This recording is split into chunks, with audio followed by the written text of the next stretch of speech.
Hey, what's going on, everybody? Welcome back to the homestead. I'm Joe, and today we're talking to Mark about how he turned a liability, aka his lawn, into an asset, and kind of the thinking that goes into that, as well as the equipment.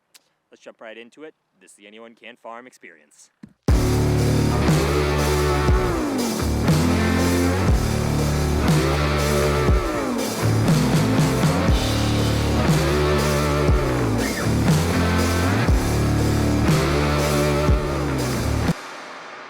All right, on the homestead, we've got assets and liabilities, just like anything else. Something like an apple that's growing on the tree, you take it over, you pick it, you have an apple to eat. Obviously, it's an asset. But when the tree has a bunch of the apples that are up there that are really wormy and they fall and hit the ground, well, it's a liability because you got to pick it up. If you don't pick it up, it'll get covered with bees. So, you know, it becomes kind of a liability, and it takes up your time to get that picked up. So the trick is, how do we turn liabilities into assets? How do you do that? And I think the homestead is a great place to do that because, like in that case, I've got wormy apples that have fallen from the tree. Nobody in my home wants to eat them, but the pigs do. So when I spend a little time picking apples up and filling the front end loader and bring them over to the pigs and drop them in, all of a sudden that's not a liability anymore, it's a real asset.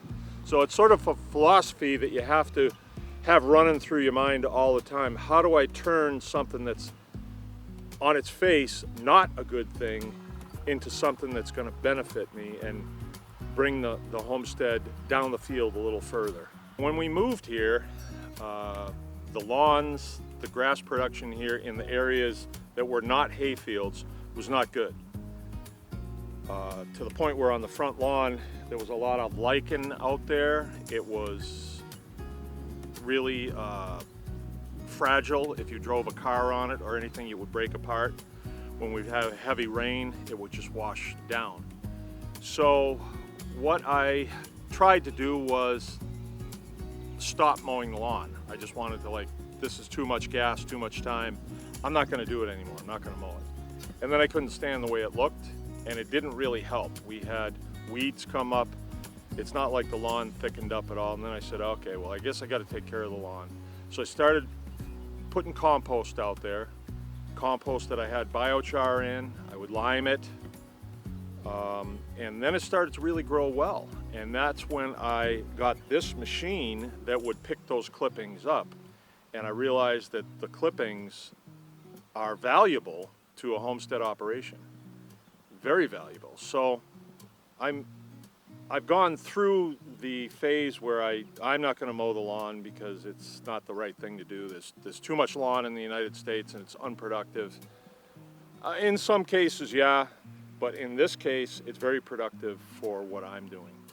I have a place where I can take it and I can dump it, and I'll spread it out a little bit, put some grain into it, and then pile it back up, and the grain will ferment in there, and it'll give the whole thing kind of a nice flavor. And then I'll scoop it up and put it in with the pigs, and they really like it. So there's definitely calories to be used here. It's just, how are you going to use those calories?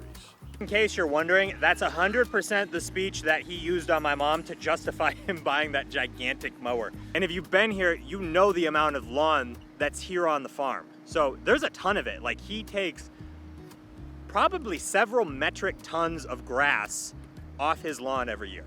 No joke. And he's being kind of modest, but I see the amount of care that he puts into the lawn, and he puts like a significant amount of compost out on that lawn every year, significant amount of biochar, lime. Like, he takes really good care of his lawn and then justifies it by harvesting that and being able to use it on the homestead. So hopefully that made sense to you guys, and now you have a video that you can refer back to and you're like, babe, we need this new zero-turn mower with the bag collector, with the collector. Look, it's an asset, right? So, hope you enjoyed it. If you're interested in seeing a little bit more of what we do here, go ahead and click this video and we'll catch you all in the next one.